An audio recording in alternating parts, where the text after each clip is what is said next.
So I told my wife that our marriage isn't the right fit for me anymore when she took sex off the table. Am I the a-hole?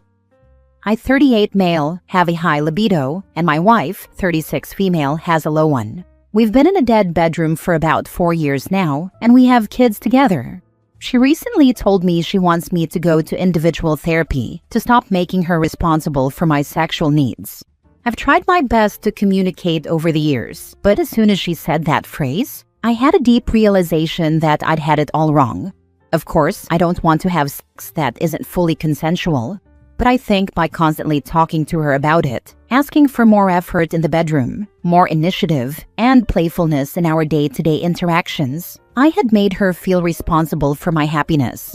I'm still struggling to understand, because when I promised to forsake all others, I thought I was choosing to be in a relationship where my partner would proactively want to meet my relationship needs, not out of responsibility or duty, but because we were in tune with each other. I thought we shared the same values when it comes to intimacy and had the same desires, so that it wouldn't feel like a chore. The truth is, I still have those needs, and she doesn't, and that's okay. She's not wrong for being where she is, but it also means this relationship is no longer the right fit for me. I don't think I owe it to the marriage to keep depriving myself of something that makes me feel loved and alive. We are in couples therapy, and she proposed taking sex entirely off the table so we can focus our energies elsewhere while I wait for her to regain her sex drive, which she mentioned isn't a guarantee. She says she loves me and loves our partnership as best friends, parents, and romantic partners, but she says sex is off the table. After a few days of mulling it over, I told her that I thank her for being honest with me. I said, "You're not responsible for my needs, but I owe it to myself to be in a relationship where those needs are met. And if that's not possible with you anymore, then this marriage just isn't the right fit for me." I also told her I'm grateful for her honesty about why sex is off the table, because it gives me time to plan the things out. We have a prenup, and we've both worked hard to build our wealth together. It's scary, and I know that separating might mean losing active access to my kids 50% of the time, but I'll be fine. The fault isn't hers, but it's also true that she's stopped being the person I can feel happy and fulfilled with.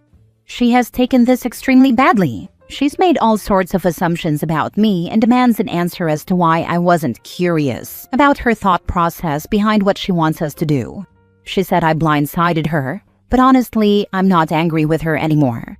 She takes issue with the language I used, but I don't see how. She said she doesn't want the blame or responsibility for my relationship needs not being met. And I thought, isn't that exactly what I was doing? I took responsibility for my choices, and sadly, that included choosing her. She's been acting defensive and angry, even when we're discussing the kids rather than our relationship. Part of me thinks she isn't as mature as she makes herself sound. Now for the top comments. She says sex is off the table. Isn't that the entire reason you two are having issues per your characterization? How would removing sex from a sexless marriage even work? Or are you just not supposed to talk about sex? How can you do that since the entire reason you are in counseling is lack of sex? Correct. She said she wanted to stop discussing it because every time it would trigger her guilt and shame.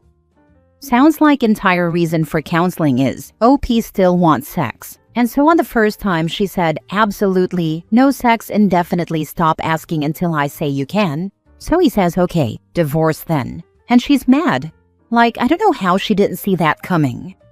Correct analysis. No therapy needed. All relationships are about compromise. But if one has an absolute position incompatible with another, then the relationship cannot work. You're the a-hole. You've done quite the job of rationalizing this, but everything you've written is wildly selfish and clearly communicates that when it comes to sex, the only thing that matters to you is that you get what you want when you want it. For some reason, you think your interest in frequent sex is a need that must be met, and your wife's need for less sex is an inconsequential whim that should be set aside to fulfill your interests. I don't disagree that you are incompatible. You should definitely divorce. But your way of thinking about this and talking about this is really gross, not to mention the way you talk about seeing your children far less. Her need for less sex is just as valid as my need for more, but those two needs can't coexist in the same relationship. I hope she's able to find someone who has the same sex drive as hers, and I can find someone who is also my right match. Edit. I see my post was cross-posted to the Angel subreddit. I saw a lot of comments wishing for my financial ruin, and lots of comments about child support. Honestly, if that's the only verbal weapon you've got to make someone feel small, I truly feel sorry for you. Not all divorces lead to financial ruin. For context, we are both business owners, through both sets of parents, so things are going to be fine since there's not going to be child support. If anything, it would be from her, if we truly go 50-50, because her business is slightly more profitable than mine. Next story. Am I the a-hole for sleeping with my soon-to-be ex-wife's friend? My wife cheated on me 2 months ago with a guy she met while we were still together and working on the relationship. Now, almost 2 months later, I texted a woman who has a kid in the same class as our kid. I met this woman for the first time in our home because my wife invited her and her kid over to play with our child. They got along decently from what I understood. This woman told my wife and me that she was single and had left the father. Now, mind you, this is all I knew about my wife's and her relationship. I did not know that they had been texting each other a bit since then. Fast forward, I texted this woman after 2 months of our breakup because why not? I thought she looked good and that we could probably just have a good time. After meeting her, we both developed feelings for each other, and while we tried to end it, we couldn't. The woman I met then proceeded to text my soon-to-be ex-wife to tell her that she had feelings for me and that she was sorry but couldn't really ignore them. All the while, my wife is spending every other week with the guy she cheated on me with and had already said she loved him just 2 to 3 weeks after we broke up. We haven't even sold our house yet, and she has already rented a place for herself and him. They're planning a new life together, introducing our kids to him, posting pictures on Facebook where he's holding my kids' hands, etc. Now she has the balls to say that I'm the a-hole? Here's what I'm thinking. Your ex-wife is hoping that the Chad she threw your marriage in the garbage for sticks around. You know, so she doesn't look like a freaking idiot? Something tells me, though, that she isn't all that confident in Chad's commitment to her, so she expected you to wait around like a chump in case she messed up. Enjoy your life, brother, and enjoy the new girlfriend. And don't feel bad for laughing at the self-sabotaging moron, not the a-hole.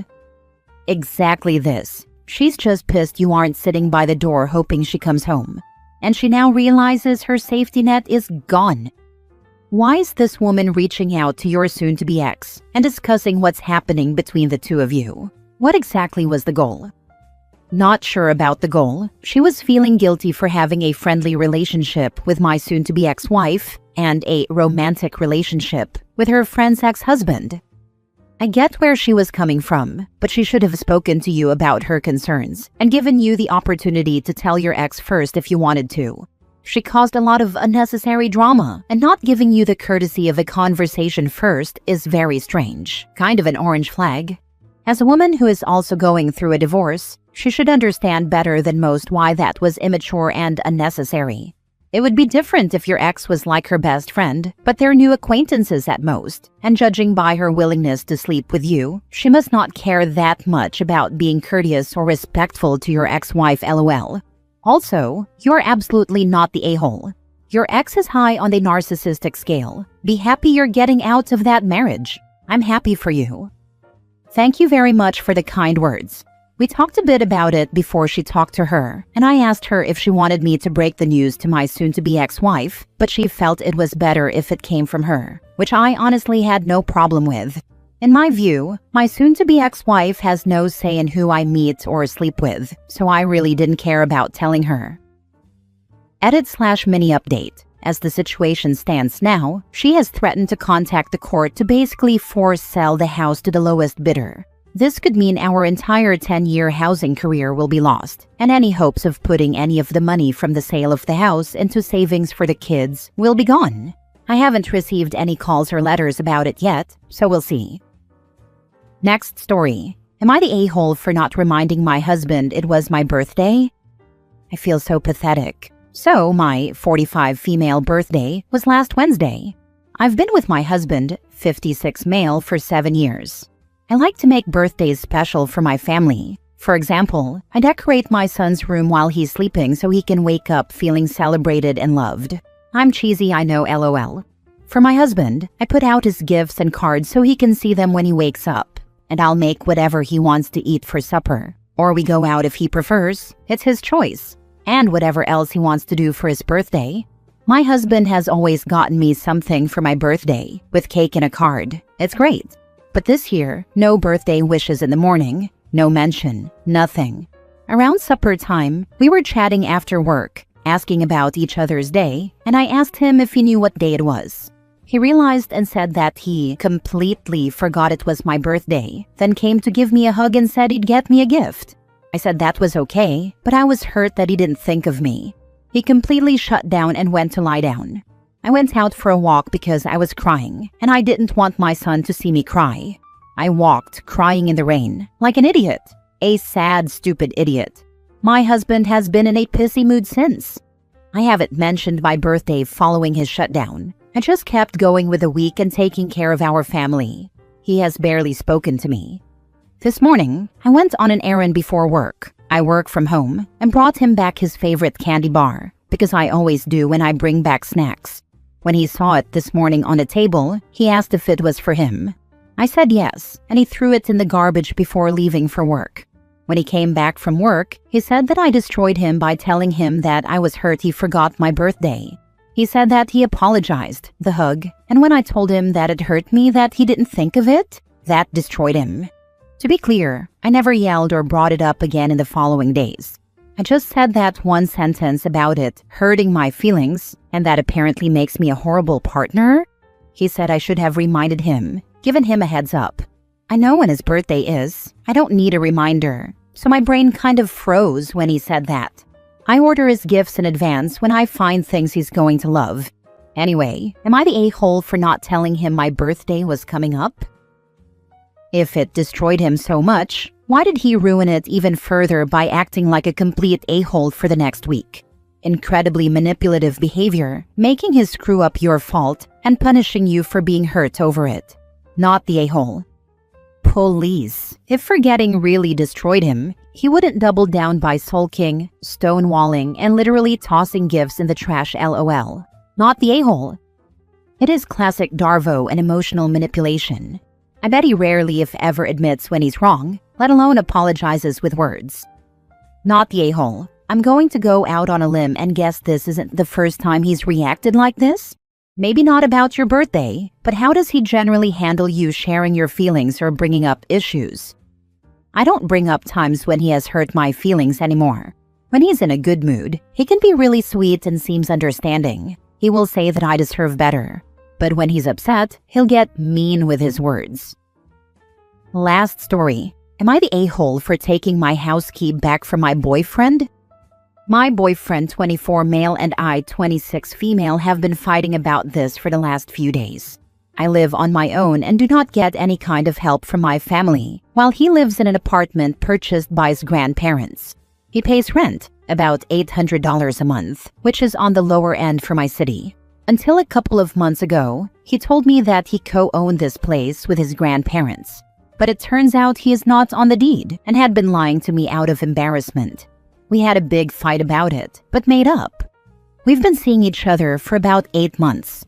A few months ago, I gave him a spare key to my place as a token of goodwill since we were spending almost every day together. He uses this key regularly, and when I gave it to him, he said he'd be getting a spare key made for his place and give one to me. Cut to months later, and he still hasn't gotten me a spare key. At first, it was an issue with the property manager, that it was too expensive to get. It costs $50, by the way, to have it made, but I suggested just going to Home Depot, which he refused.